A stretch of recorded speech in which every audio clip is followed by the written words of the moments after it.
quartier de haute sécurité.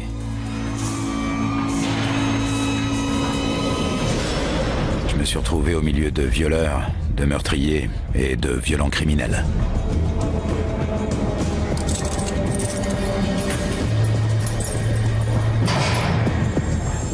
Ce que je regarde toujours en premier chez quelqu'un, c'est son regard. Je sais reconnaître un regard sombre. C'est un regard vide. C'est ce que j'ai vu chez Randall. C'était hors de question que je reste enfermé ici. Je m'étais déjà évadé en Caroline du Nord et j'allais recommencer. Ils sont enfermés 24 heures sur 24, 7 jours sur 7. Ils ne sortent que pour la promenade, pour aller au tribunal ou s'ils ont besoin d'une aide médicale. C'est tout. Je me suis mis à chercher les failles du système de surveillance. On nous observait en permanence. Les surveillants nous avaient à l'œil derrière les vitres sans teint. Il y avait des caméras partout et on nous comptait toutes les heures. Quand les surveillants arrivent, ils commencent par compter l'effectif de leur bâtiment. Ils vérifient toutes les unités pour s'assurer qu'aucun détenu ne manque à l'appel.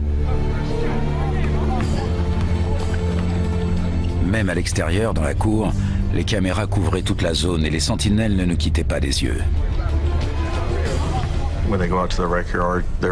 Quand ils sont dans la cour, il y a un gardien en haut du mirador armé d'un fusil et d'un calibre 45. Malgré l'important dispositif de sécurité, j'étais bien décidé à me faire la belle.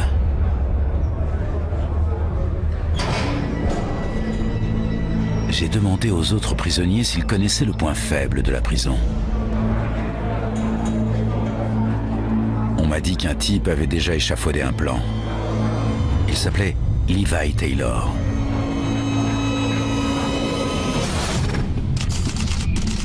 Levi allait être jugé pour meurtre avec préméditation. Lui non plus n'avait pas l'intention de passer le reste de sa vie derrière des barreaux. De par la nature de son crime, il était considéré comme dangereux. Il avait déjà été accusé de violence et il n'était pas prêt de sortir.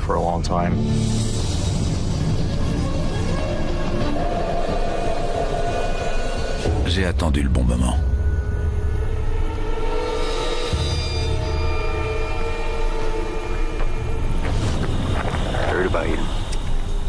Qu'est-ce qu'on t'a dit? J'ai raconté à Levi que je voulais m'évader et que je savais m'y prendre. Je me suis déjà tiré. Après réflexion, il s'est dit que je pourrais lui être utile. À plus, mec. On a décidé de partir ensemble. J'ai été transféré dans la cellule de Levi. Les surveillants ne se doutaient de rien. On pouvait dormir où on voulait tant que l'effectif était au complet. Une fois tranquille, on a élaboré un plan. Le plus drôle, c'est que notre porte de sortie était là, sous nos yeux. Il y avait une trappe de ventilation dans notre cellule. Derrière cette trappe se trouvait la remise, dont la porte donnait sur la cour.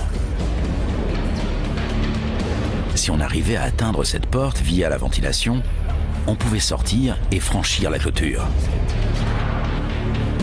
Mais il y avait un problème. Et les barreaux? Le conduit était protégé par des barreaux en acier. Pour atteindre la remise, il fallait les scier. Heureusement, Levi avait déjà tout prévu.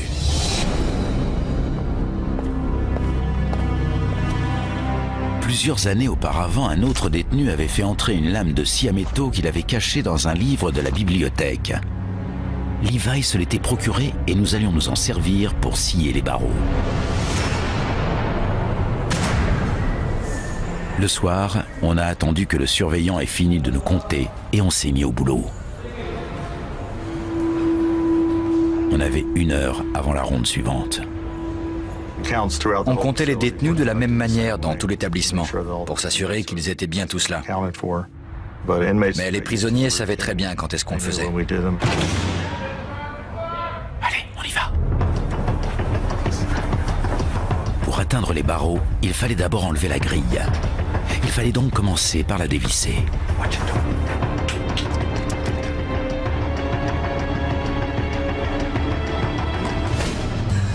T'es prêt? Cette étape terminée, on a pu commencer à scier les barreaux.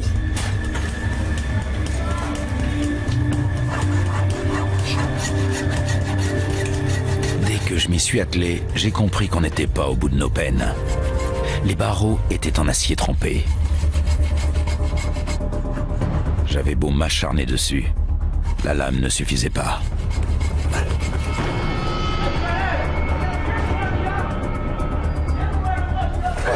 Attends, essaie de couper à la base.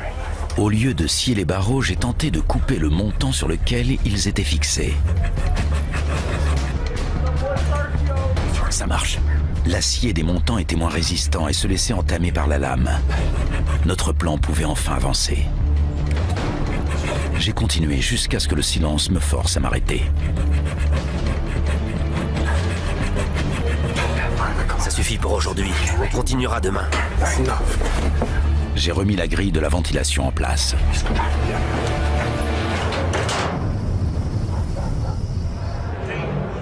Notre plan semblait infaillible, mais j'avais peur qu'un gardien ne s'aperçoive de notre petit manège.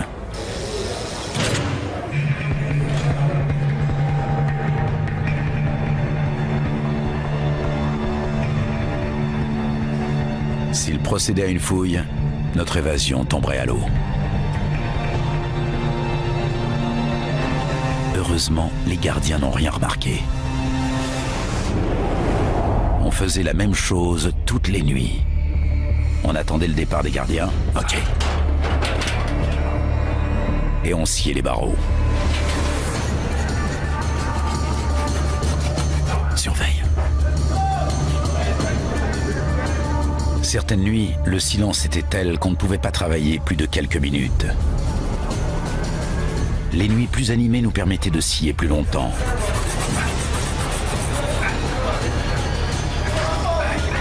Enfin, après beaucoup d'efforts, un barreau a fini par céder.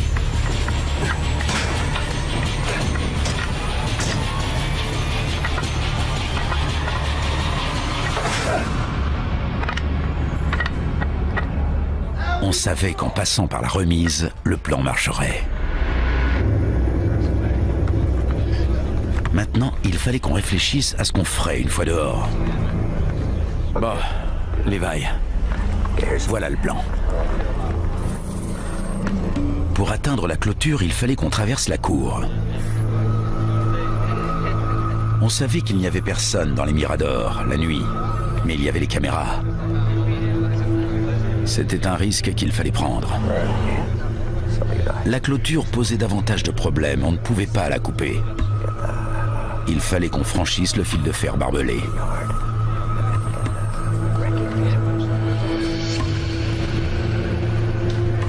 Si on parvenait à sortir indemne, il fallait ensuite échapper à la police. Levi avait une bonne idée, une voiture. Il connaissait quelqu'un prêt à nous attendre. Sa petite amie, Sadie Welker. Dans le quartier de haute sécurité, les détenus ont droit à 2 heures de visite par semaine. Ça va, ma chérie? Super. Et toi? Les visites se passent dans l'enceinte de la prison et se font par vidéo interposée. Ils n'ont pas besoin de quitter l'établissement. Elle est classe, ton tatouage. Fais voir. Levi, c'est qui ce type? C'est toi? Il était impossible de lui transmettre un message. Mais Levi a profité d'un moment d'inattention du gardien pour lui faire comprendre par signe qu'il allait s'évader et où elle devait l'attendre.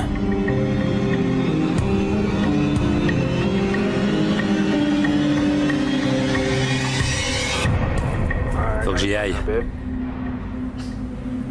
Je t'aime.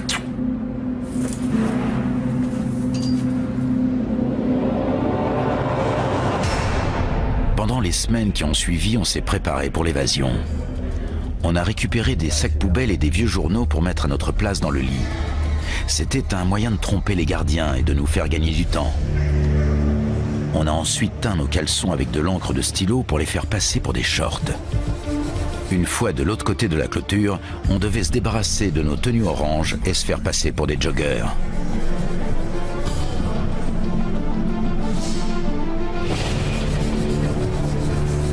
À force de s'acharner, on a fini par scier tous les barreaux.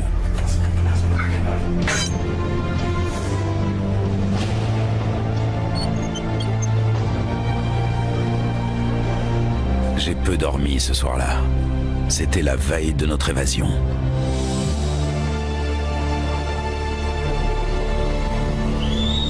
La nuit suivante, on a attendu la dernière ronde et l'extinction des feux. Les gardiens partis, on a mis notre plan à exécution. Passer par la trappe de la ventilation pour atteindre la remise et s'enfuir.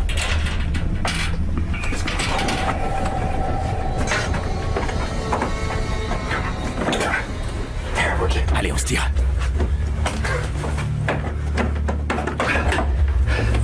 Ça y est, super, on y va. Il fallait faire vite. On avait 1 heure avant le retour des gardiens.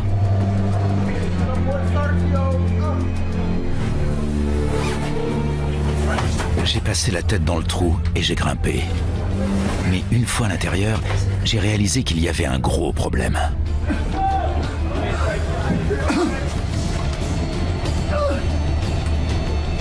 Qu'est-ce qui se passe? J'étais coincé. Je suis trop gros, je suis coincé. T'es coincé? Je peux pas bouger. J'étais coincé dans le conduit. J'essayais de ne pas paniquer, mais je savais que les gardiens allaient bientôt revenir. Je peux plus bouger.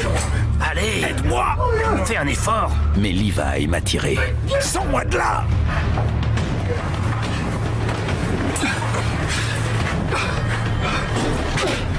J'étais soulagé d'être sorti, mais furieux de ne pas être passé.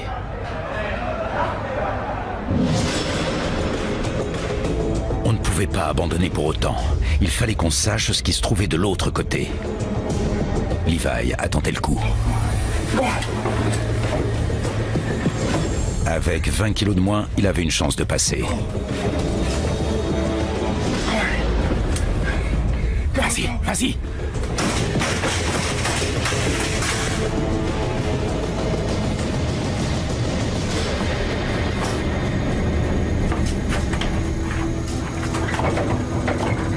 Levi!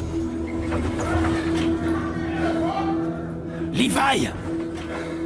Qu'est-ce que tu fais?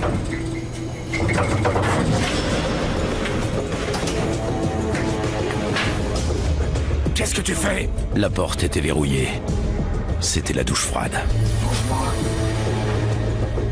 Ressors! Ressors, allez!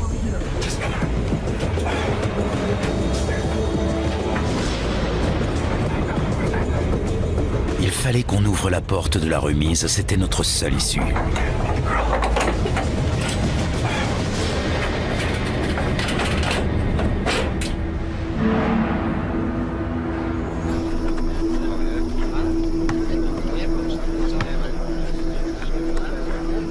Cette porte est notre seule chance. Je me disais qu'en m'enduisant de graisse à cheveux, je réussirais à me faufiler dans le conduit. Mais le problème de la porte restait entier. Un barreau permettrait sans doute de faire sauter la serrure, mais ce serait bien trop bruyant. C'est là que j'ai eu une idée. Les détenus regardent souvent le foot à la télé. Les éclats de voix permettraient de couvrir le bruit de la porte.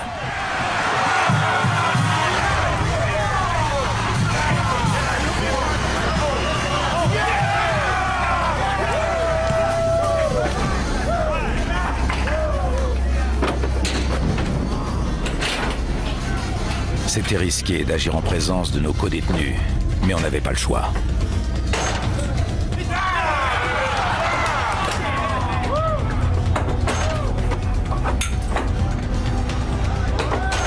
Levi s'est introduit dans la remise.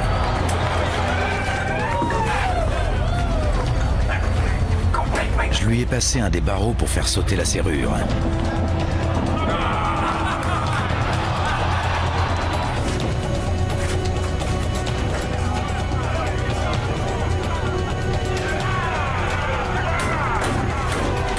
Levi faisait un bruit assourdissant en essayant de forcer la serrure.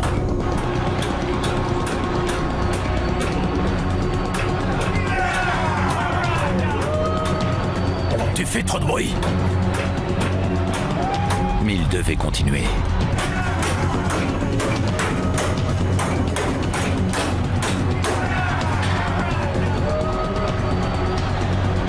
Et serrure a fini par céder.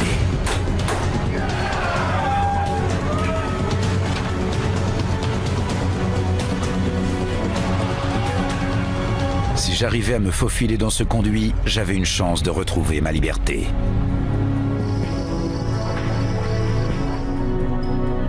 On était prêt à partir. Dès que les gardiens sont sortis, on s'est levé. On n'avait qu'1 heure avant leur retour. On y va.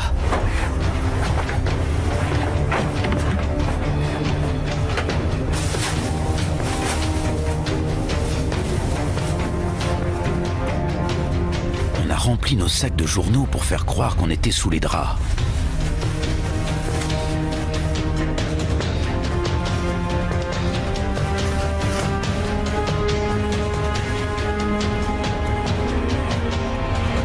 J'ai décroché la grille.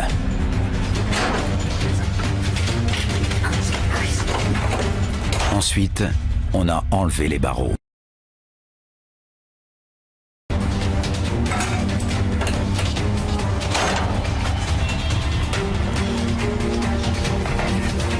Je me suis entièrement enduit de graisse pour cheveux. Je priais pour que ça fonctionne.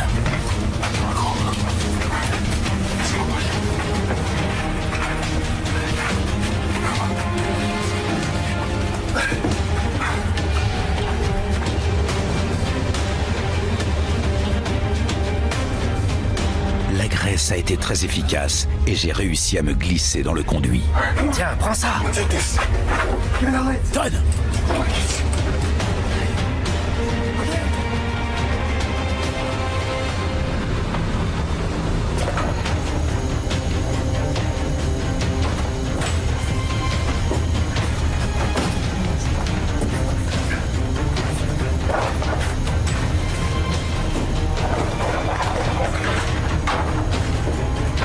Ensuite, on a mis des plaques métalliques dans nos combinaisons pour nous protéger des fils barbelés.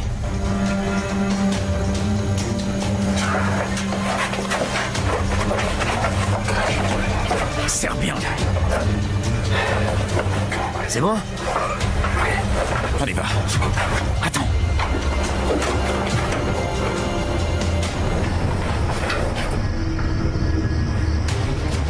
Et on a couru vers la clôture. On pouvait être vu à tout moment, mais on avait décidé de prendre le risque. Je passe devant. Une fois devant la clôture, on a grimpé.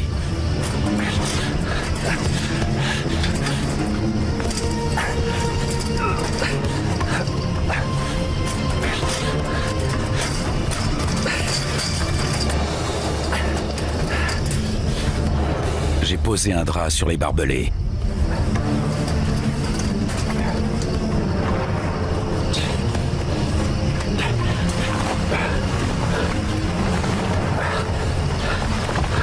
Ce fil de fer risquait de nous lacérer, mais il fallait qu'on le franchisse.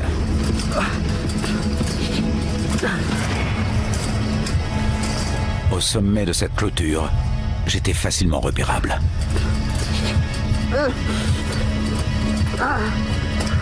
Plus question de faire demi-tour.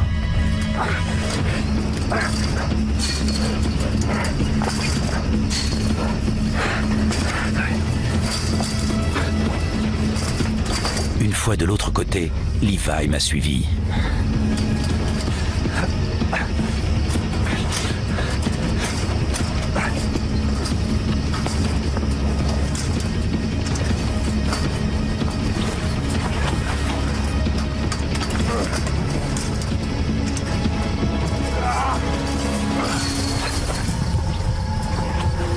De l'autre côté de la clôture, on a levé les yeux.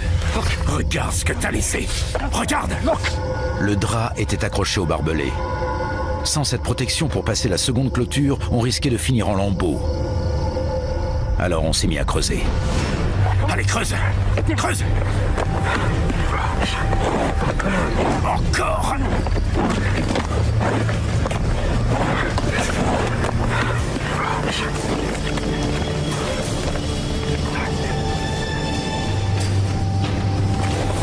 Heureusement, la terre était meuble.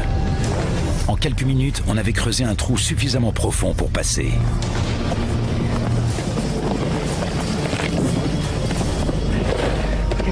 continue. Allez, on y va. Viens, viens.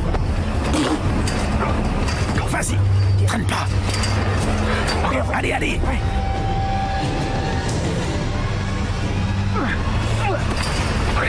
Vite, dépêche-toi. De l'autre côté de la clôture, on était enfin libre. Attends une seconde. Dès qu'on a pu, on a enlevé nos tenues de prisonniers pour se retrouver en caleçon. Allez, grouille.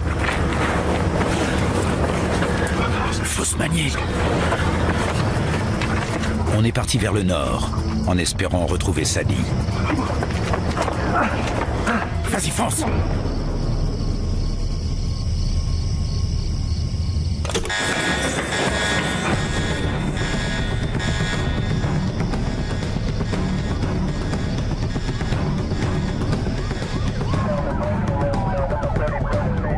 On m'a téléphoné pour me dire que Randall Reed et Leviticus Taylor s'étaient évadés.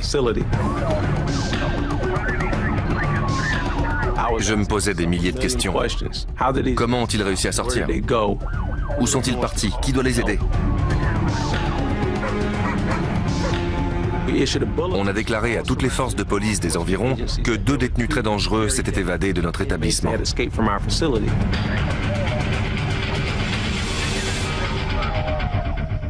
Je tenais à remettre ces 2 hommes derrière les barreaux le plus vite possible. Quelques rues plus loin, j'étais épuisé. Par là. Elle doit être là-bas. Mon genou me faisait atrocement mal. Je n'avais pas couru depuis mon accident de voiture et j'avais besoin de faire une pause. J'ai vu un banc et je me suis assis pour reprendre mon souffle. T'arrêtes pas, mec. Attends-moi une seconde. Attends, faut que je souffle. Attends-moi, s'il te plaît.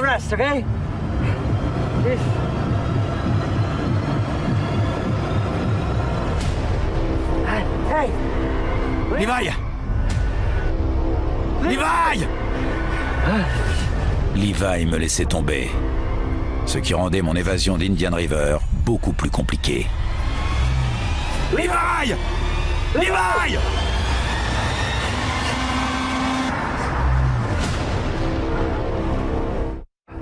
Levi! Levi!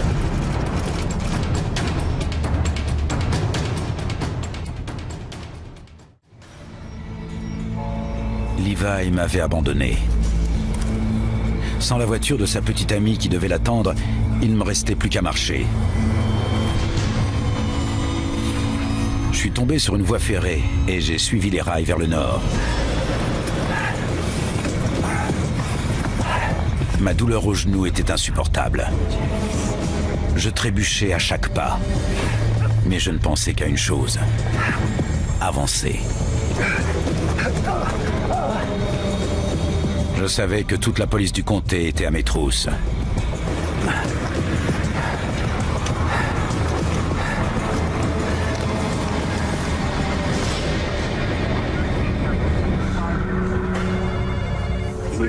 Alerter tous les bureaux de police. Ils pouvaient être n'importe où en Floride.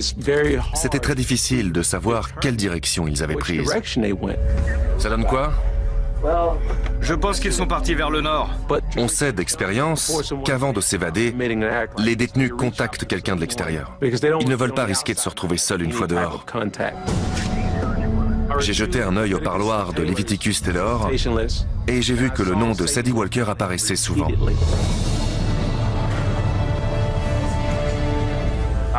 Je voulais suivre toutes les pistes possibles.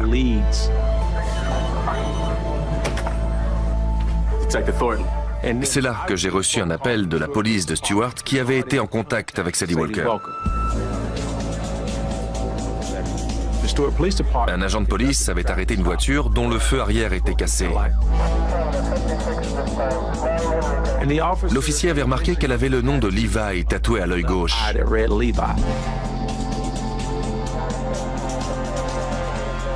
Elle était en compagnie d'un homme inconnu. Il y avait une chance pour que ce soit Leviticus Taylor. Tout concordait. À partir de ces éléments, j'ai décidé de la retrouver et de la faire venir pour l'interroger.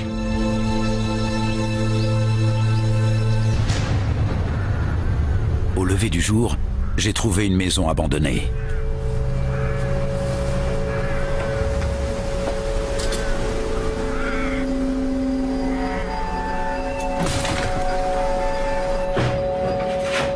C'était la planque idéale.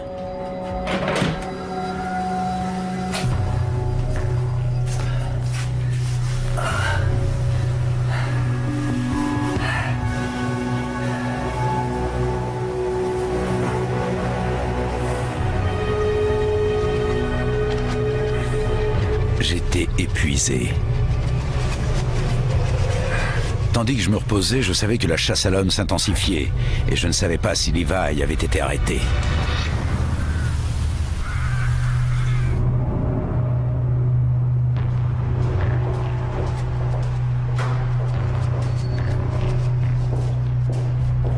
L'officier est arrivé au bureau du shérif avec Sadie. J'ai commencé mon interrogatoire tout en douceur. Je voulais qu'elle puisse m'aider à retrouver Leviticus. Vous étiez accompagné? Ouais, Qui? je sais pas. Elle n'avait pas l'air tendue. Elle riait. Elle souriait. Quand je lui ai demandé qui était le passager, c'était un homme, une femme, elle n'a rien lâché. Vous ne savez pas? Non. Je n'avais aucun élément pour la garder.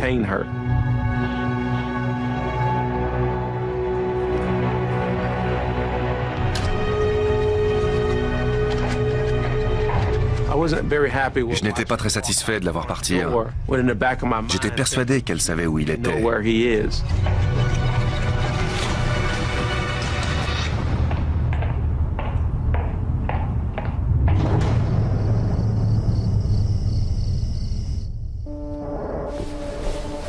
Dans cette maison, j'ai fait d'horribles cauchemars.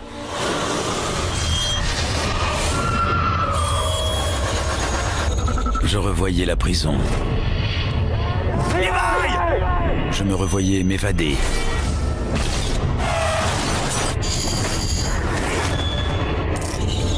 Tirer sur mon ancien patron. Ne bouge pas! Il fallait que je quitte cette maison, que je change de planque.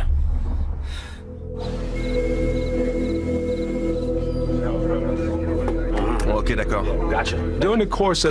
Au cours de l'enquête, j'ai vu un message étonnant sur la page Facebook de Sadie Walker. On pouvait lire « Levi libre ». J'ai trouvé ça bizarre. Pendant l'interrogatoire, elle disait ne rien savoir au sujet de son évasion.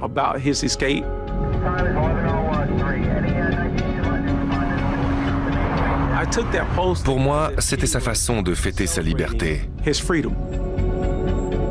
Nous avons décidé d'aller la chercher sur le champ pour un nouvel interrogatoire.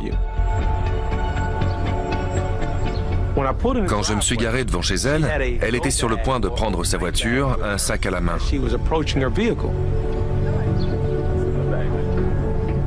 Pour ce deuxième interrogatoire, je voulais des aveux.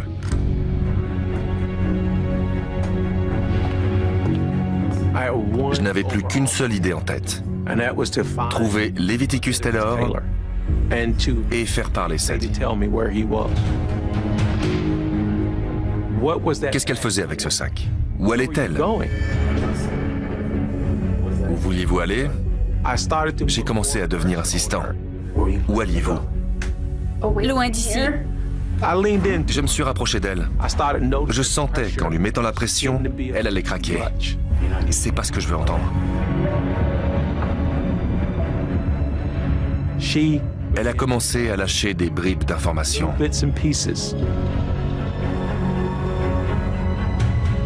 Il était dans la voiture. Vous êtes allé le chercher? Elle m'a avoué que Levi Taylor était dans sa voiture quand on l'a arrêté. L'agent lui avait demandé de s'arrêter à cause d'un feu arrière cassé. Ensuite, on l'avait simplement laissé partir. Il ne savait pas quoi faire. Il fallait qu'il se cache. Ils ont commencé à paniquer. Elle s'est arrêtée devant un supermarché. Il devait l'attendre derrière le bâtiment, Fais attention. le temps qu'elle échafaude un plan et qu'elle revienne le chercher. Il est allé se cacher derrière le supermarché. Au supermarché? C'était un élément déterminant dans l'affaire. On savait dans quel périmètre chercher.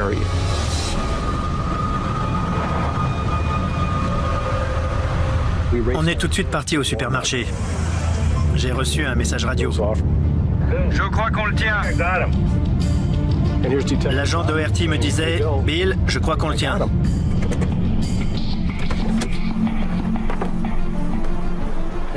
Il était bien là, sur le bord de la route. Votre nom? C'est moi, Levi Taylor. J'étais trop content.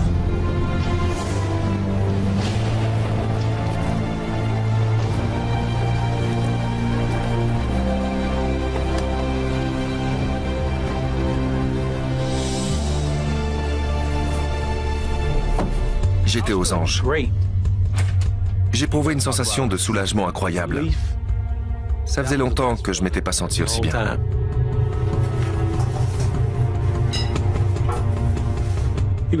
On l'a amené au bureau du shérif et on l'a placé dans une salle pour que je puisse l'interroger au sujet de son évasion et de celle de Randall Reed.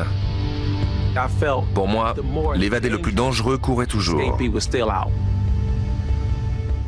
Il y a une règle d'or. On ne se dénonce pas. On ne parle pas du plan de ses codétenus. Et il s'y tenait. Où est Randall? Quand est-ce que tu l'as vu pour la dernière fois? Il m'a dit... Écoutez, ramenez-moi en prison, je dirai rien. Je suis pas une balance. Débrouillez-vous tout seul.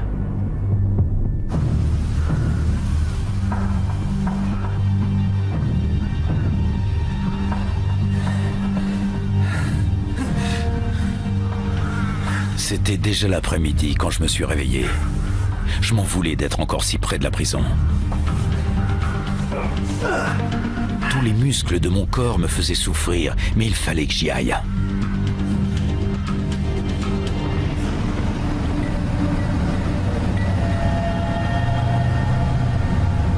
On ne savait toujours pas dans quelle direction Reed était parti. On n'avait trouvé aucune piste. C'était comme s'il avait disparu. Il dira rien. Je vais essayer autre chose.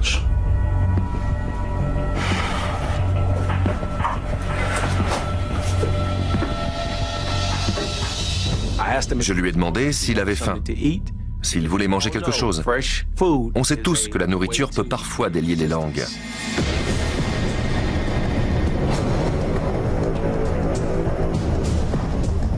Pendant qu'il mangeait, je continuais à lui demander s'il savait dans quelle direction Randall Reed était parti. Il savait forcément quelque chose. Je lui ai expliqué qu'il fallait que je le retrouve, que tout dépendait de lui. Je lui ai demandé de me montrer le chemin. Si on allait voir tout de suite. Maintenant? Ouais. Vous êtes prêts? Prenez vos affaires avec vous. Et il a accepté, étonnamment.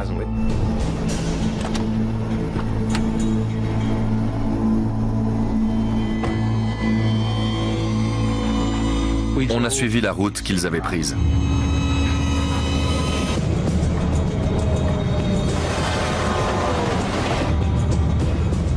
Levi Taylor m'a expliqué que Randall Reed avait dû se reposer sur un banc.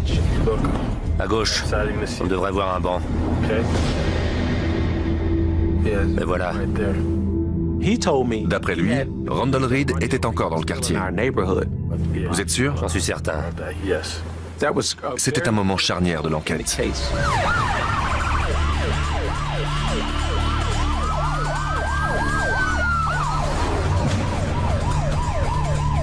On a pu cibler la traque de Randall Reed. Levi nous a indiqué où chercher. Il nous a mis sur une très bonne piste. Randall se trouvait dans cette zone. Et c'est là qu'on a concentré nos recherches.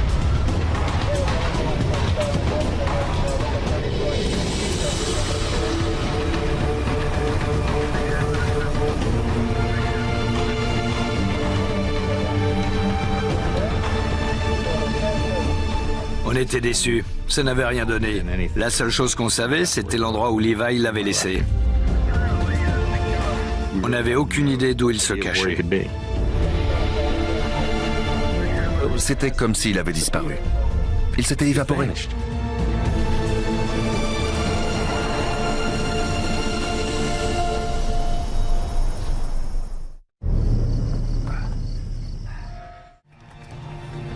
J'ai marché près de 18 km jusqu'à la ville de Sebastian. Je marchais discrètement dans les rues sombres quand je me suis retrouvé devant un garage. Je savais qu'une de ces voitures pourrait me permettre de quitter la Floride.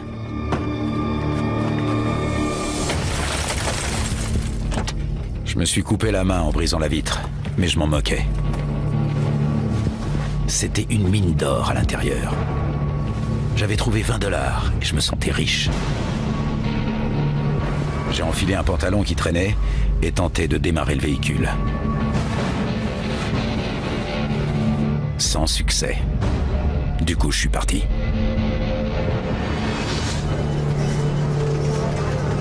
Randall Reed était un pro du vol de voiture. Votre nom? On a demandé que tous les vols de voitures nous soient signalés. Go. Le lendemain, on nous a signalé une double tentative de vol de voiture dans un garage.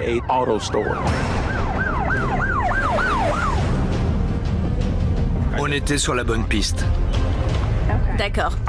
J'ai contacté la police scientifique pour qu'ils se rendent sur les lieux et relèvent les indices.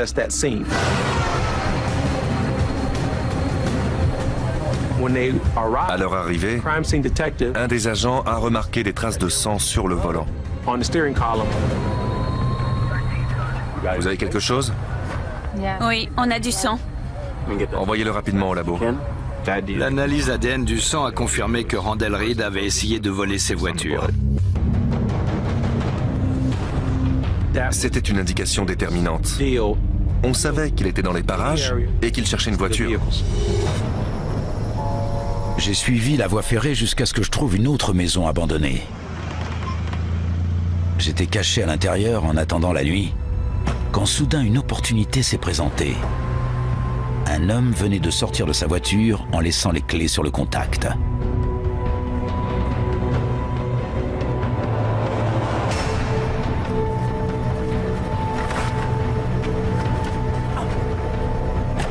Je pouvais enfin quitter Indian River et échapper à la police. Une heure plus tard, on nous a signalé un vol de voiture non loin du garage où les autres tentatives avaient eu lieu. C'était une bonne nouvelle. On était sûr que c'était lui. J'avais prévu qu'il agirait comme ça. On était à deux doigts de le serrer. Je savais que c'était Randall. C'était une bonne et une mauvaise nouvelle. Certes, il avait refait surface, mais maintenant, il était motorisé. Au volant de ma voiture volée, j'ai pris la direction du nord. Je voulais quitter la Floride le plus vite possible. Il fallait que je le retrouve. J'en faisais une affaire personnelle.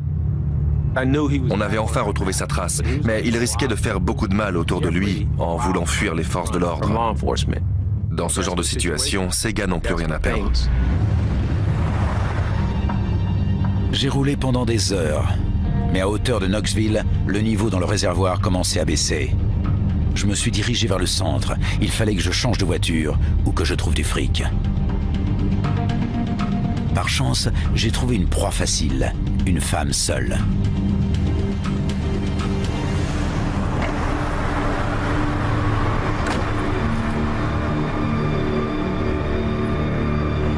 Donne ton fric! Donne ton fric! Comme elle se débattait, je lui ai planté mon couteau pour la blesser.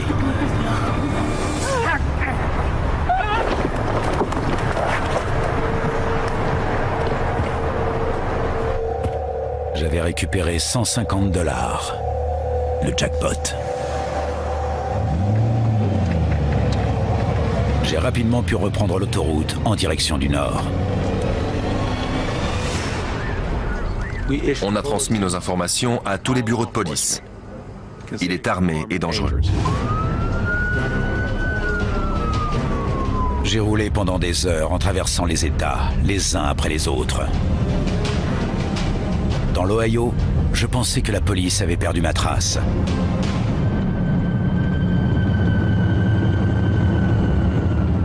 Mais les flics me suivaient. J'ai essayé de les semer.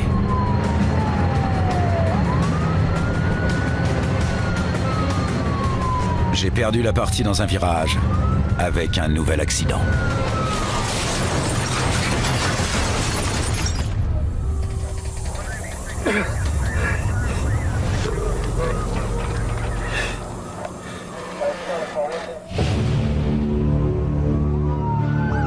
Après mon séjour à l'hôpital, on m'a renvoyé en Floride.